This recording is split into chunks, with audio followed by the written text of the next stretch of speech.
그래서 올해 같은 경우에는 약간 당연히 작년보다는 기대 수익률을 낮추실 필요가 있는 거예요. 만약에 하락장이 와가지고 평가 손실이 많이 발생을 했어. 그때는 일단은 포트폴리오를 리밸런싱을 해야 돼.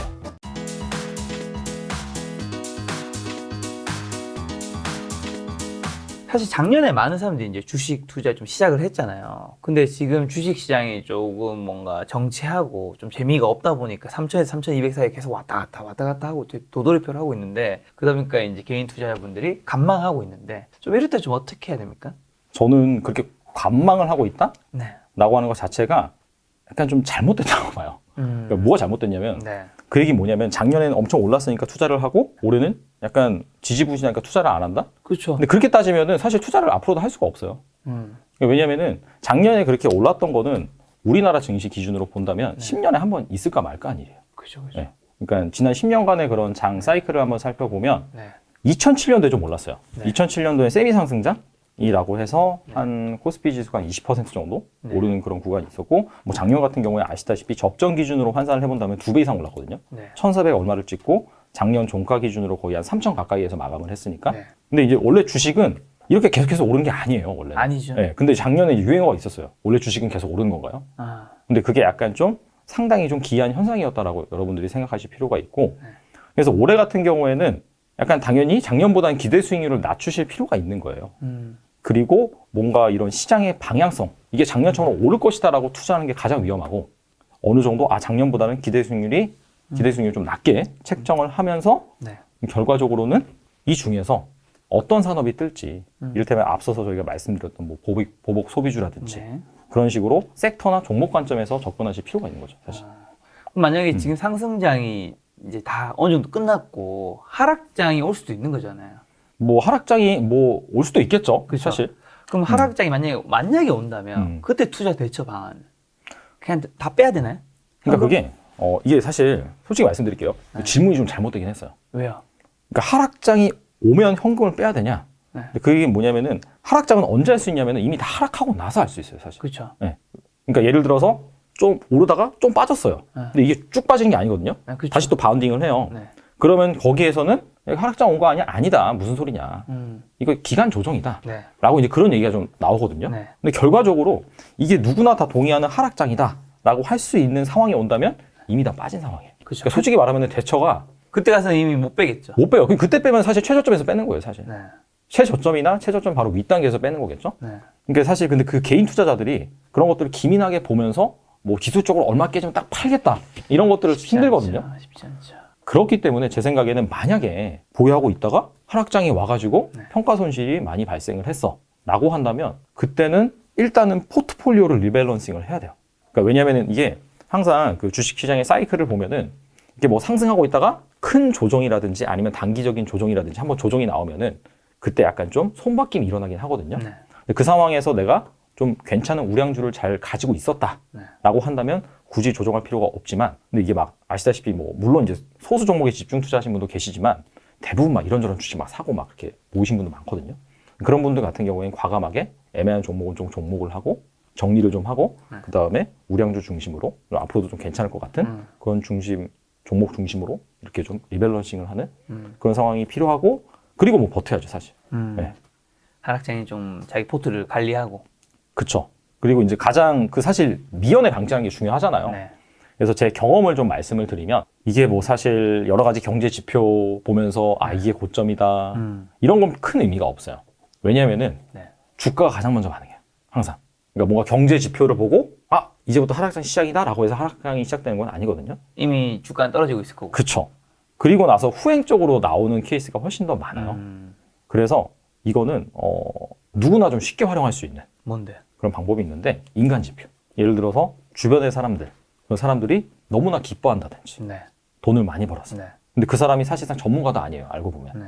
뭐 얼마 전에 시작한 그런 분인데 그럼 그거는 사실 자기가 투자를 잘한 게 아니라 시장이 많이 벌어다 준 거거든요. 그렇죠.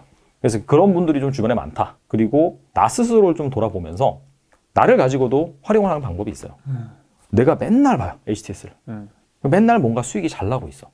근데 생각을 해보면 예전에는 내가 이렇게 수익이 잘 나지 않았는데 근데 올해는 되게 잘 난단 말이야. 그 현시점은 되게 잘 난단 말이야. 그러면은 이게 약간 자만해 빠질 수도 있는데 이성적으로 생각을 해보면 아 이게 내가 잘해서 정말 수익이 난 건가? 아니면 시장이 좀 도와준 건가? 이게 이제 판단이 되거든요.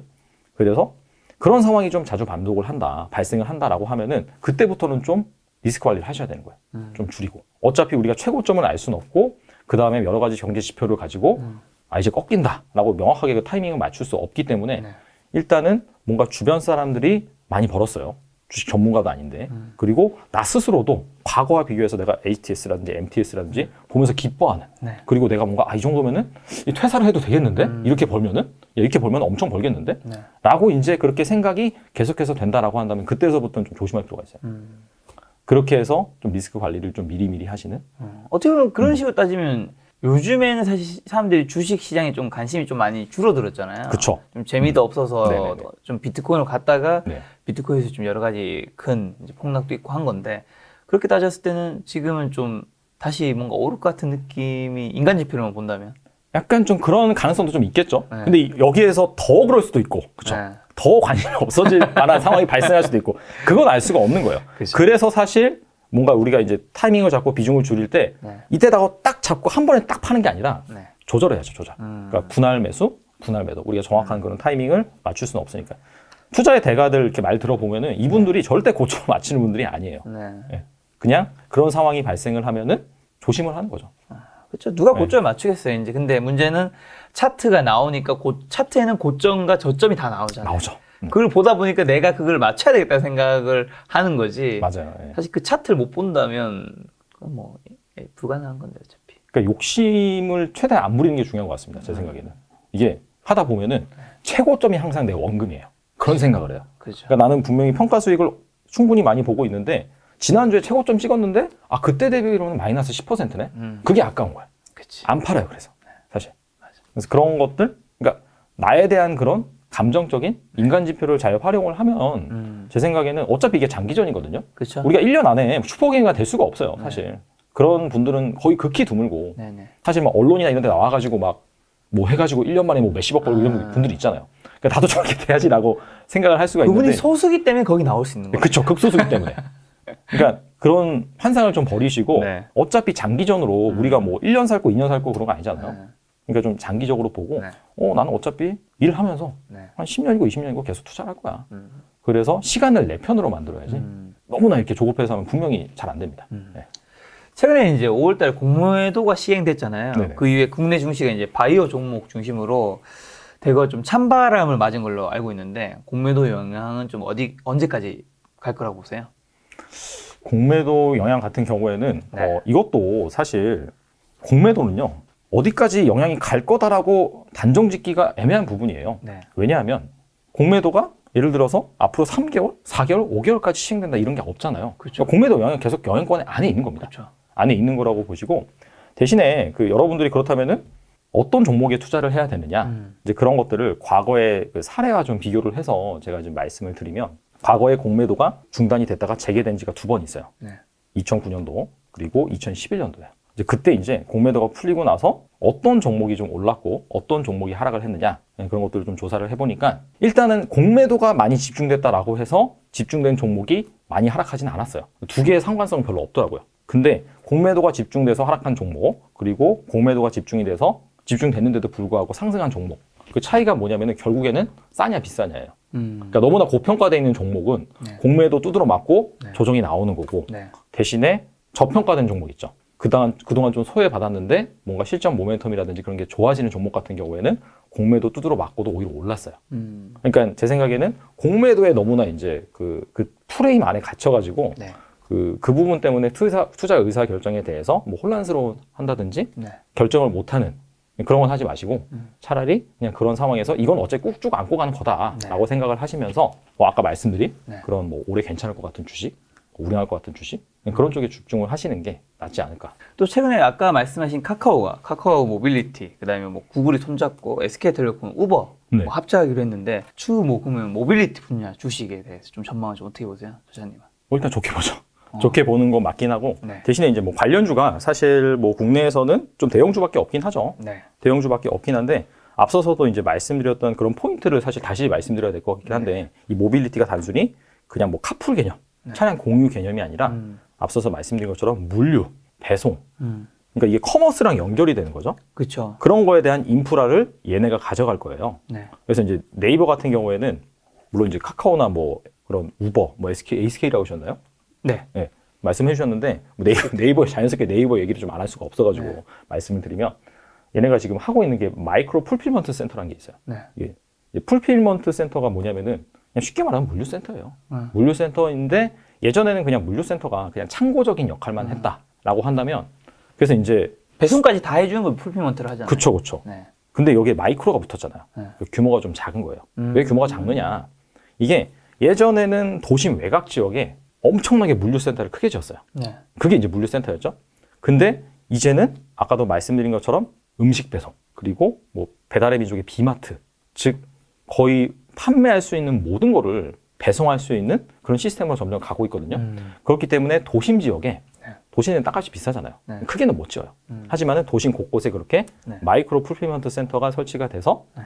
정말 이 모세혈관처럼 고객이 원하는 그런 장소에 최대한 빨리 배송해주는 네. 그런 시스템이 이제 구축이 되고 있는 거죠. 근데 그런 것들의 핵심에 이제 모빌리티가 있다라고 보시면 되고 그래서 제 생각에는 단순히 모빌리티다라고 해서 뭐 우버나 뭐 그냥 뭐 카카오, 티나 아니면은 뭐 그냥 그런 기업들 뭐 SK도 관련돼서 뭐 그런 기업이 있는데 그런 기업들만 보는 게 아니라 제 생각 연계시켜서 다 보시는 게 좋을 것 같아요. 커머스랑 그 다음에 그런 뭐 배송하는 기업이랑 그 다음에 물류센터 관련해서 그래서 그런 기업들을 좀 중심으로 보시면 될 것 같고 네. 그래서 좀 사실 좀 아쉬운 게 미국에는 그런 물류 관련된 그런 리치도 되게 많거든요. 네. 뭐 셀프 스토리지 관련 리치도 많고 근데 우리나라는 좀 그런 게 없어요. 우리나라 그런 시장에는 좀 그런 게 없어서 최근에 이제 상장된 그런 그 리치가 하나 있긴 한데 네. ESR 뭐 칸달 리치인가? ESR 캔달. 캔달 네. 스퀘어 리치구나. 네. 이게 이제 우리나라에 상장된 유일한 물류 관련 리치긴 해요. 네. 그래서 아마 이런 기업들이 좀 더 많이 나오지 않을까? 음. 그래서 아마 긴 호흡 관점에서 보면은 이런 관련 그런 기업이나 섹터, 주식 네. 이런 것들을 같이 보시는 것도 좋지 않을까. 네. 이거 좋게 보시나요? 근데 이제 리츠는 기본적으로 그 기대 수익률이 좀 주식이랑 달라요. 아시다시피 이제 부동산에 투자하는 거잖아요. 네. 그러다 보니까 좀 안정적이긴 하나 기대 수익률은 주식처럼 화끈하지 않다. 이제 그런 관점에서 접근을 하시는 게 좋죠. 그럼 우리가 이제 주식 투자할 때 좀 꼭 챙겨봐야 할 경제 지표 같은 거 좀 있을까요? 근데 전 딱 하나만 말씀드릴게요. 금리. 아, 금리. 네, 금리는 무조건 챙겨 보셔야 된다. 네. 일단 경제 지표가 너무 많아요. 네. 그리고 이게 어느 때는 이게 중요하다가 어느 때는 또 저게 중요하고 네. 이게 왔다 갔다 하는 그런 부분이 있어서 사실 그 부분은 좀 주식의 고수? 실제로 뭐 이렇게 뭐 시황을 브리핑 해주시는 분들 그런 분들 입장에서 뭐 이때는 이게 중요하다. 저 때는 또 저게 포인트다. 이렇게 말씀하시는 부분이고 개인 투자자가 뭐 그렇게 하드코어하게 주식을 투자하지 않는다. 뭐 본업을 하면서 뭐 중간중간에 약간 부업으로 좀 하는 그런 사람이 한다면 금리를 당연히 봐야 되는 그런 부분이 있고 네. 아시다시피 이게 작년에 언택트 성장주가 뜨고 그 다음에 작년 약간 말부터 가치주, 뭐 경기 민감주 그거 뜨는 요인이 사실상 이 금리 때문이에요. 금리.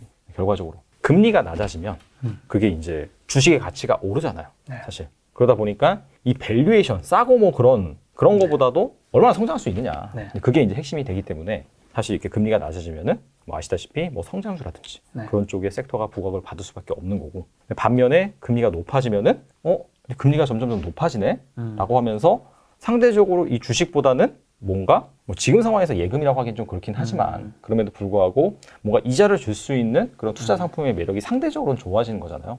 그렇기 때문에 단순히 예전에는 뭐 비쌌어도 성장성 있는 주식은 괜찮았는데 그게 아니라 어느 정도 이제 밸류에이션 매력이 있는 좀 싸게 살 수 있는 그런 부분에 있어서 그런 좀 자산의 이동, 자금의 이동이 되기 때문에 금리를 잘 주목해 보야 되는 그런 부분이 있고요. 네. 예금까지 아니어도 뭐 그냥 은행주를 사는 게 그쵸 뭐. 그건 나을 수 있겠네. 배당도 주고 하니까. 그렇죠. 그래서 이제 그런 것도 있어요. 이 금리에 따라서 그 약간 또 배당주의 매력이 좀 결정되는 그런 부분도 좀 있고. 왜냐하면 아시다시피 이게 똑같잖아요. 기업에 투자하고 나서 네. 그 배당을 받는다든지 네. 아니면은 그 뭐 은행에 예금을 해서 이자를 받는다든지 그런 부분이 있어요. 그래서 역사적으로 딱 살펴보면은 이 금리에 따라서 또 배당주의 매력이 좀 결정되는 그런 부분도 좀 있고 리치도 마찬가지예요. 그래서 금리라는 매크로 지표를 하나 잘 보고 계신다면은 네. 이 시장의 흐름을 이해하는 데 있어서 네. 큰 도움이 되는 거죠. 이 책의 마지막에 보니까 투자자가 하지 말아야 될 것들 뭐 3가지 그 부분도 있던데 네. 그 3가지만 간략하게 좀 한번 얘기해 주시면. 첫 번째는 너무 욕심을 내면 안 된다. 방송 중에 몇 번 말씀을 드렸던 부분이긴 한데 최고점에 팔고 최저점에 살려고 하는 그런 부분에 대한 욕심을 당연히 버리셔야 되고, 그리고 특히나 지금 좀 조심해야 되는 부분이 뭐 아시다시피 작년에 워낙 주식시장이 핫했고, 그리고 또 얼마 전까지는 코인 시장이 핫했잖아요. 네. 그러면서 벼락부자 이런 분들이 많이 나오고 있어요. 네. 그러면서 그런 분들이 또 언론이라든지 뭐 이런 데 출연을 해서 야 정말 나도 정말 저렇게 되고 싶다, 나도 빨리 그렇죠. 저렇게 되고 싶다라는 그렇죠. 그런 심리 때문에 사실 자기 원칙을 어기고 그 다음에 위험한 투자를 하고 네. 그럴 수가 있거든요. 네. 그래서 그런 부분은 여러분들이 좀 톤 조절을 하시고 장기전으로 가셔야 돼요. 장기전. 물론 이제 그렇게 벌 수 있는 방법도 있어요. 네. 매일매일 단타 쳐가지고 정말 매일매일 진짜 막 몇백만 원씩 버시는 분도 계시긴 하거든요. 근데 그런 거는 제가 봤을 때 한 0.1%예요. 0.1%. 그렇게 벌 수 있는 그런 대중적인 그런 스킬이 아니기 때문에 그래서 건전한 그런 뭔가 사고관을 가지시고 어차피 내가 합리적인 기대 수익률을 세우고 그 다음에 원칙을 어기지 않고 괜찮은 주식을 잘 발굴해서 투자를 하다 보면 시간이 벌어줍니다. 그래서 시간을 내 편으로 만드는 그런 투자를 하셔야지 중요하다라는 네. 그런 부분이고요.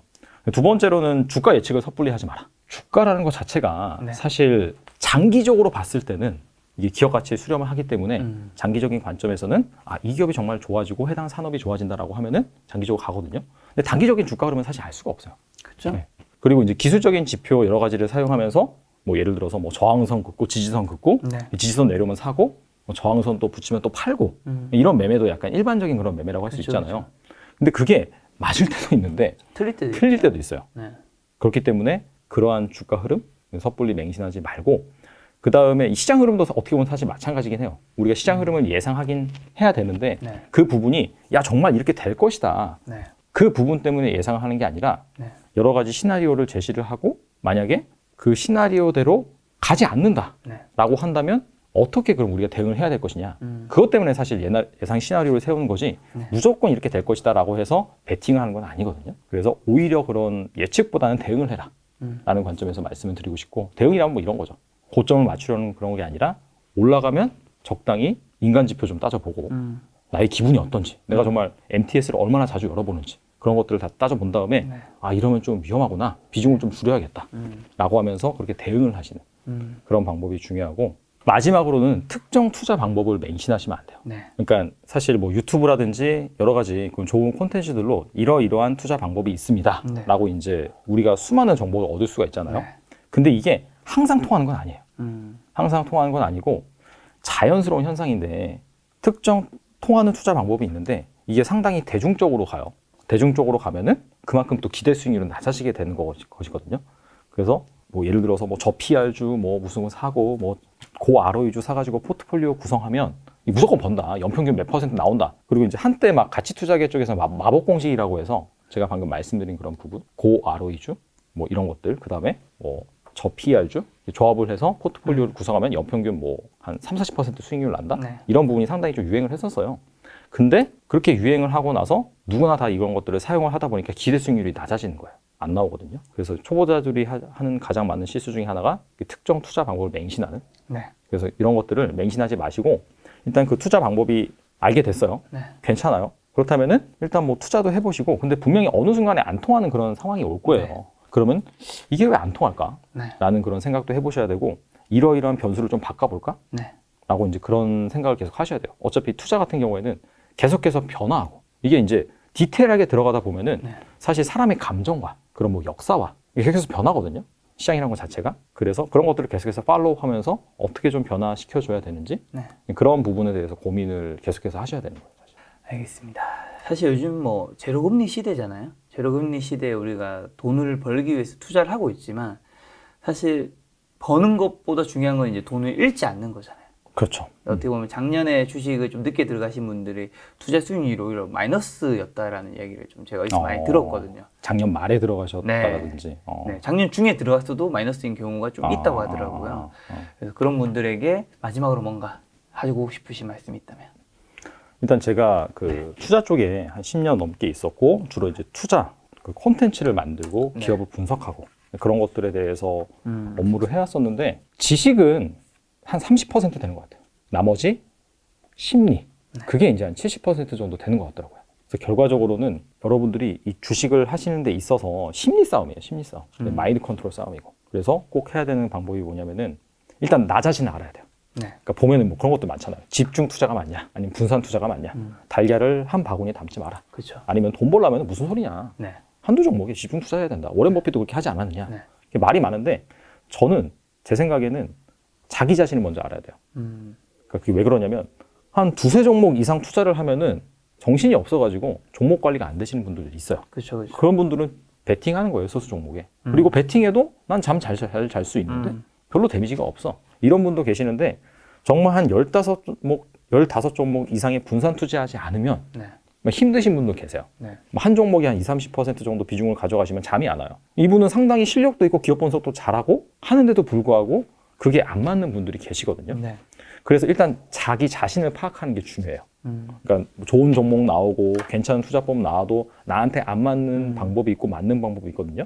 그래서 그런 부분들을 잘 찾아가시고 난 상태에서 그래야지 내가 이제 심리적으로 안정이 되거든요. 그래서 나에게 맞는 투자법, 아무리 자기가 뭐 많이 알고 그렇다 하더라도 실제로 뭔가 그 주가라는 그런 출렁 있는 파도 속에 내가 뛰어들다 보면은 내가 감내할 수 있는 부분이 있고 감내할 수 없는 부분이 있습니다. 그렇죠. 그래서 일단 주식과 나와의 밀당 관계에서 내가 승리를 해야 된다. 네, 그게 가장 중요한 것 같아요. 그러다 보니까 네. 제 생각에 정말 좀 도움이 되는 부분은 뭐냐면 본업에 충실하셔라. 그렇죠. 그러니까 계속해서 뭔가 투자를 하는 데 있어서 이게 막 평가수익이 왔다 갔다 하잖아요. 네. 근데 내가 이제 다른 주머니를 차고 있으면 즉 본업에서 계속해서 월급이 들어오고 캐시카가 들어오면은 아, 난 너 없어도 내가 월급해서 열심히 일해서 난 먹고 살 수 있어 라고 있는 그런 자신감이 있거든요. 믿는 구석이 있으면은 뭔가 내가 투자 의사 결정을 함에 있어서 네. 이게 한마디로 쫄린다고 해야 되나? 네. 그런 게 없는 거죠, 사실. 아. 네. 심리가 되게 중요해요. 심리. 네. 심리쯤에서 뭐 갑자기 드는 생각이 이렇게 절대 하라는 게 아니라 네. 제가 이제 누군가한테 들었던 말인데 네. 좀 와닿았던 게 이게 심리로 이제 좀 쉽게 예를 드는 건데 우리가 흔히 젊을 때는 소개팅을 많이 하잖아요. 네. 소개팅을 할 때 한 번에 딱 한 명하고만 소개팅을 하지 말라고 하더라고요. 그 연애 쪽에 전문가를 좀 활동하시는 분이 저한테 그게 뭐냐면 어쨌든 누군가를 교제를 하고 있으면 그 다양한 사람을 또 만나는 거는 사실 바람을 피우고 이게 되게 잘못된 거지만 소개팅은 일단 우리가 만남이 성사된 거 그런 게 아니니까 사실 소개팅이 여러 번 할 수도 있잖아요. 한 번에 한 명만 만나면 너무 이 사람한테 내가 잘 보이려 노력한다는 거죠. 근데 소개팅 예를 들면 한 주에 딱 3명을 잡아놔. 월, 수, 금. 그러니까 나는 이제 3명 중에 한 명만 하고만 잘 되면 어쨌든 연인으로 발전하는 거잖아요. 그러다 보니까 오히려 내 심리가 편안해져서 네네. 소개팅이 나갈 때도 오히려 내 자연스러운 모습을 보여줄 수 있고 그쵸. 훨씬 더 친숙하게 할 수 있어서 그쵸. 오히려 그게 승률이 높아질 수 있다 이런 얘기 하는데 좀 와닿더라고요. 맞는 말인 것 같아요. 약간 되게 좀 계산적이고 좀 그렇긴 한데 아니 뭐 사실 사귀고 있는 상태가 아니니까 그쵸. 선도 여러 명 한 번에 보잖아요. 그러니까 이게 밀당을 잘해야 되는 거잖아요. 결과적으로. 그러니까 밀당이 가능하려면 내가 협상 상대가 한 명밖에 없으면 그렇죠. 사실 밀당이 불가능하지. 그렇죠. 우리가 무슨 어떤 책을 낼 때든 네네. 뭘 계약을 할 때도 네네. 이게 옵션이 몇 개가 있으면 고를 수 있고 예를 들면 우리 전자 제품도 뭐 삼성전자, LG전자 뭐가 있으면 고를 수 있는데 하나밖에 없으면 독점이 되면 사실 협상은 불가능한 거잖아. 그렇죠. 갑자기 그 생각이 나네요. 딱 그거 와요. 이게 주식도 내가 이것만 하고 있으면 여기 휘둘릴 수밖에 없는데 그렇죠. 내가 본업을 열심히 하고 있으면 여기에서 돈이 나오거든요. 네. 그러니까 뭐 상관없어. 난 버틸 수 있어. 네. 그렇게 되는 거죠, 사실. 여러분 제가 쉬운 예로 그냥 든 거니까 뭐 소개팅 여름에 한 번 만나도 되냐 이렇게 너무 진지하게 나오지 마시고 저 오늘 이래학 제자님 통해서 주식 투자 좀 더 실천적으로 할 수 있는 여러 가지 방법 배워서 다음 시간에 또 뵈면 좋을 것 같습니다. 오늘 만나뵌 손님은 이래학 제자님이었습니다. 지금까지 여러분 소중한 시간 함께 해주셔서 정말 감사합니다. 오늘도 김 작가였습니다. 고생 많으셨습니다. 네, 감사합니다.